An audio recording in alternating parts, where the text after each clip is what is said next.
All right, welcome back, everybody. Thank you so much for sitting through that break. If you are just tuning in, we just finished talking about Dak Prescott and NFL quarterback contracts. Uh, Moving on, we will be covering the first of our series of the MLB offseason files. We're going to start off with the New York Yankees today. Uh, but before we get too far into this segment, just a reminder that if you want to be a bigger part of this show and help support us, all you need to do is go to streamelements.com/GSMC Sports Network /tip. Again, GSMC, streamelements.com/GSMC Sports Network /tip. Leave a comment with your donation. It'll flash across the screen for me and everyone else to see. We'll have a little bit of a conversation about it. Feel free if you'd like to be a bigger part of the show. But like I said, this is going to be a series where we're going to go over every single team uh, and what they did in the offseason. We're going to start off today with the New York Yankees. They had a pretty good offseason by a lot of standards. You know, their roster had a lot of holes to fix. Uh, but whenever you can add a superstar like Juan Soto to that roster to join a now hopefully healthy Aaron Judge, although Aaron Judge said that this toe injury he had suffered last season is just going to be something that he has to deal with for the rest of his career. So hopefully he stays healthy. Adding Juan Soto and Alex Verdugo to that lineup uh, is going to be huge for them, especially Juan Soto. You talk about a generational talent. And the biggest deal with the Yankees last season, and the reason that they were 80 and 82, 80 and 82, aside from injuries suffered by Aaron Judge and their entire pitching staff, uh, was that when Aaron Judge was healthy, he was the only one that could consistently provide offense. And since there was no other threat to provide offense on the Yankees, there was no one there to protect Aaron Judge. So he was getting walked a lot. He wasn't able to be as impactful as he was the season before when there were people around him to protect him. Now, going out and getting a guy like Juan Soto, that's about as good protection as you can possibly have. A guy who is one of the best at getting on base in the history of the league. You go look at his numbers. Juan Soto consistently ranks at the top of all time on base percentage. He almost every year challenges the Barry Bonds getting on base percentage all time leaderboard. He's just so good at drawing walks and making contact and staying with at bats. His approach at the plate is something that's really fun to watch. So adding him to that team along with Aaron Judge is hopefully going to fix that offense. An offense that, without Aaron Judge hitting 62 home runs like he did the year before, kind of fell flat on its face. Uh, Adding Alex Verdugo, they traded for him from the Red Sox. Uh, he is there more for defense. That was another part of the Yankees' struggles last season, was their defense was really just not very good. They had one of the worst left field gloves positionally in all of baseball, and replacing him with a guy like Alex Verdugo to go and play defense is huge. Uh, that automatically is going to save them about 4 or 5 runs statistically. Uh, and all he needs to do is just hit okay. You know, the bats in the lineup with surrounding Judge and Soto, they're good enough. But if you can get both of those guys going, the Yankees could be back to that contender that they were looking at in 2022. Now, they still have Garrett Cole, And we mentioned how banged up that pitching staff was at the during last season. But they also went out and they got a guy in Marcus Stroman who is a little bit older, coming off some injuries. But when he was pitching last season, he was lights out. He always has been really good. Uh, he kind of flies under the radar a little bit, but him in there shoring up the pitching staff, uh, and Aaron Judge is really pushing that front office to go and get a guy like Blake Snell or Jordan Montgomery. Someone that, again, the Yankees, if you were listening to places that, when we covered places that these MLB free agents could go to about a week ago, we said the Yankees could use one of those top tier pitchers.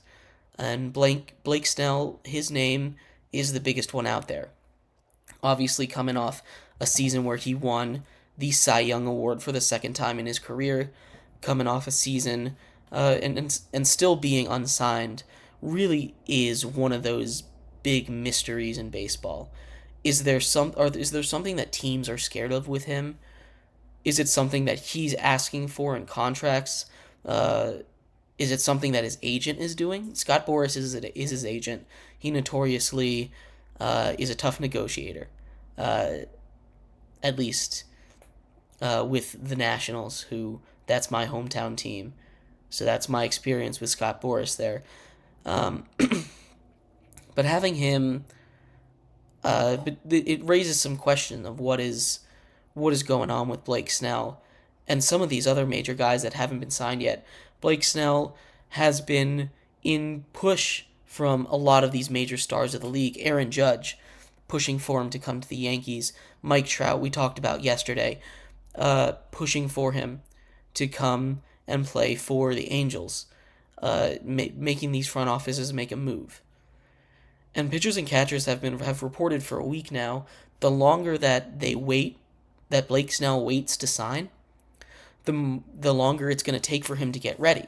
Now, I'm sure that he's doing some kind of warm up, some kind of prep to be ready for the season, because he doesn't want to start this season slow, because presumably he's going to get this major contract. And then if he comes out and throws duds at the beginning because he's not ready, because he took so long to sign, that's not going to look good on him. So presumably he is preparing and getting ready for the season on his own, away from a team. But the fact that he still isn't signed, the Yankees are pursuing him reportedly. So if the Yankees are able to add a guy like Blake Snell to that rotation, alongside Garrett Cole, alongside Marcus Stroman, it's going to be a much, much better Yankees team. That defense is much improved. That lineup is much improved with Soto, and the pitching, assuming that they can get Blake Snell, will be much improved. So we're looking at a team in the Yankees that had a really, really, really good offseason. And last season was not an indication of who they are. They got hit with the injury bug. Everything that could have gone wrong went wrong for the Yankees last season. So when I'm looking at my prediction, you obviously have in their division the team that had the best record last season in the Orioles, and the Rays, who are always really good, who were fighting with the Orioles for the best record. The Blue Jays, who are a really confusing team. I'm not sure exactly what they're doing, but they're a good team. They were in the playoffs last year. And then the Red Sox, who, much like the Yankees, did kind of had everything go wrong for them last season, but they kind of retooled up a little bit. So it's a really, really tough division out there in the AL East. But if everything clicks with the way that the Yankees are imagining it's going to, this team, I don't know if they'll win the division, because the Orioles, what they did last season, they're only going to get better. They added Corbin Burns, and they're getting some more prospects up. But a wild card is absolutely in play. So if we're looking at the Yankees here, what I expect out of them in 2024 is much closer to what we saw in 2022. A healthy Aaron Judge providing a lot of pop from the 3-hole, which he said he's always wanted to hit, and it seems like he's going to get a chance to hit there.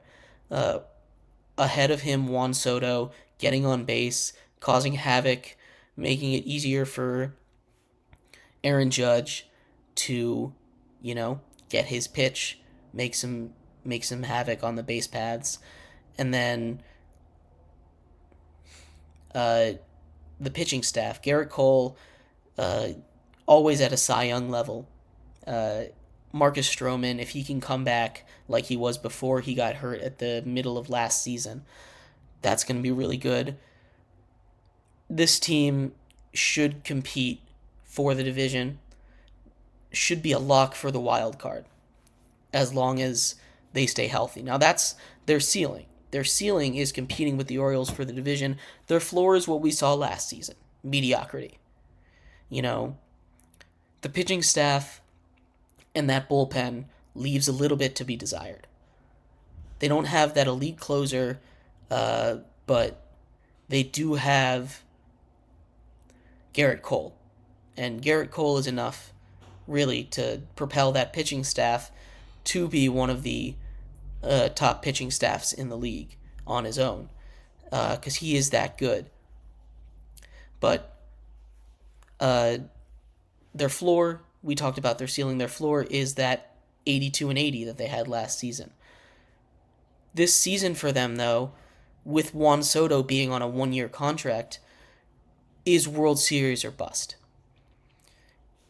It doesn't seem like Juan Soto will re-sign. Now, things could absolutely change, but Juan Soto said that he did not want to talk about any kind of contract extension right now, or at least until the season is over. So we'll play out that season, see what he thinks, because that's going to be a major part of their future, looking to this offseason after the 2024 campaign is over. The main question is going to be Juan Soto. And Garrett Cole and Aaron Judge are going to be 33 and 32, I believe. So they're getting up there in age. So we're getting to the point where the Yankees need to win one this year or next year or coming up soon. This year, assuming that Juan Soto does not re-sign, this is the year to do it. They have to do it this year or it's a failure. If they can re-sign Juan Soto, they have a couple more years to do it. But this core is getting older. It's aging rapidly. And if you don't get a World Series for a team that has such a proud history like the Yankees do, that's 1-1 with almost all of their stars, all of their major players have had at least one. To let Aaron Judge, who is one of the stars of the Yankees, is going to go up on the wall, the Yankees Wall of Fame, it'd be a failure for the era. So they've got a couple years to do it. It's World Series or bust for the Yankees. I'd like to know what you guys think of the Yankees offseason. I'd like to know what you guys think they should do. What are your expectations for them? And do you think Juan Soto is going to re-sign with them at the end of the season? But in our next segment, we will be back covering some more football or basketball. I don't remember what order I did it in. But we'll be back real soon. Thank you so much for sticking around. See you in a second.